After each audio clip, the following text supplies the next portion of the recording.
When I say that apart from theism, life is meaningless, I mean objectively meaningless. This is the same distinction that we're talking about with regard to moral values. I'm saying that on atheism, there is no objective purpose for human existence. As Mr. Hitchens recognizes, eventually the universe will grow cold, dilute, dark, and dead as it runs down toward maximum entropy and heat death, and all human existence and life will be extinguished on an atheistic view of the future of the universe. There is no purpose for which the universe exists. The litter of a dead universe will just expand into the endless darkness forever, a universe in ruins.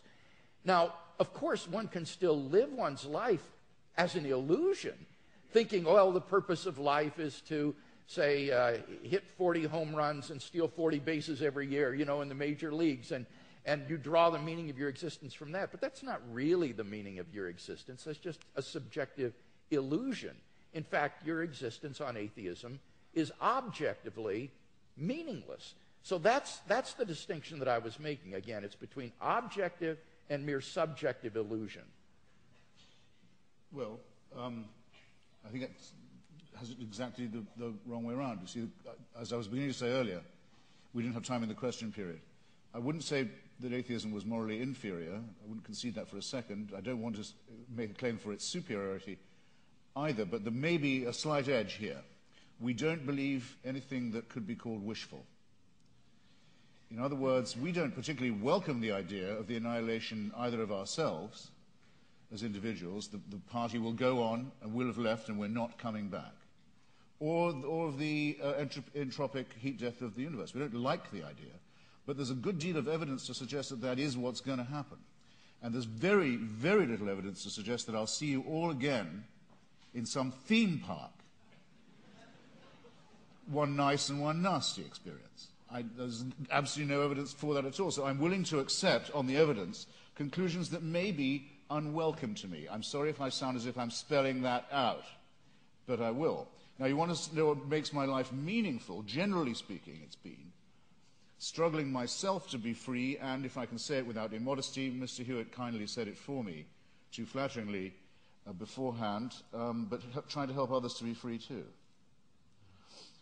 That's what's given a lot of meaning to my life, and does still, the solidarity with those who want to be as free as I am, partly by luck and partly by my own efforts and the efforts of others. Well,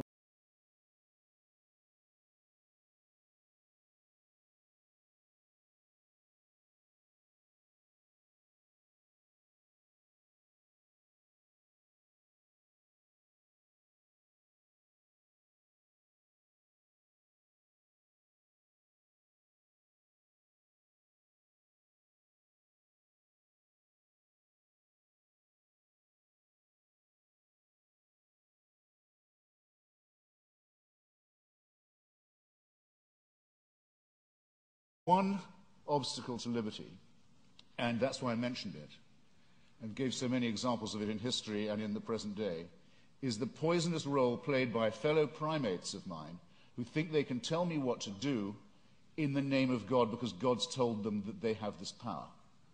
So that's one thing I'd like to be shot of right here in the here and now. And my suspicion is, if you really ask the religious, where do they want power and what's the world they care about, the next one or this one, it'll be this one every time, because they too know perfectly well that this is the only life we've got.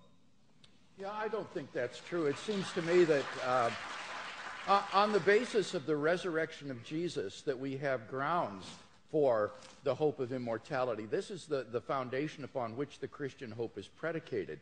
So again, it gets back to whether or not one has good grounds for thinking that Jesus was who he claimed to be and that God raised him from the dead. Because if he did, then there is hope of immortality.